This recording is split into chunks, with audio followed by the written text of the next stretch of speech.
অবসরপ্রাপ্ত বিচারপতি শামসুদ্দিন চৌধুরী মানিক বিতর্ক যেন তার পিছুই ছাড়ছে না। যদিও আগেও বিতর্কিত কর্মকাণ্ডে জড়িয়ে সমালোচিত হয়েছেন বহুবার। বিচারপতির আসনে বসে যখন যাকে খুশি আদালতে ডেকে অপমান অপদস্থ করা, বিজনেস ক্লাসে বসতে না পেরে বিমানের ভেতর তুলকালাম, রাস্তায় সালাম না দেয়ায় ট্রাফিক পুলিশকে আদালতে তলব, 21 জন সিনিয়রকে ডিঙিয়ে পদোন্নতি, সরকারি বাড়িতে থেকে ভাড়া না দেয়া, লন্ডনে বাড়ি কিনে আয়ের উৎস দেখাতে না পারা এবং সর্বশেষ টকশোতে গিয়ে উপস্থাপিকার সঙ্গে অশোভন আচরণ সহ নানা বিতর্কের জন্ম দিয়েছেন সাবেক এই বিচারপতি। আমি এই দেশে এত কষ্ট করে এসেছি কি বাংলাদেশে ফেরত যাওয়ার জন্য।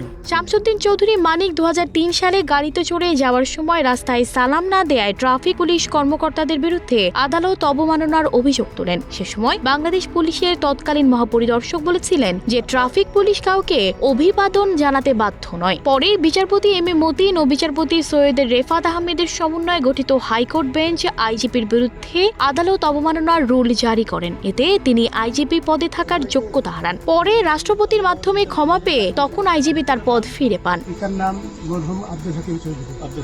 2012 সালের শেষ দিকে বিচারপতি থাকা অবস্থায় বিমানের বিজনেস ক্লাসে সিট না পাওয়ায় লঙ্কাকাণ্ড বাঁধিয়েছিলেন বিচারপতি মানিক। সে ঘটনায় বিমান বাংলাদেশ এয়ারলাইন্সের এক ঊর্ধ্বতন কর্মকর্তার বিরুদ্ধে আদালত অবমাননার নোটিশ জারি করেছিলেন তিনি। পরে বিমানের তৎকালীন ব্যবস্থাপনা পরিচালক সহ 4 জন ঊর্ধ্বতন কর্মকর্তা হাইকোর্টে শামসুদ্দিন চৌধুরী মানিকের বেঞ্চে গিয়ে নিঃশর্ত ক্ষমা চেয়ে রেহাই পান।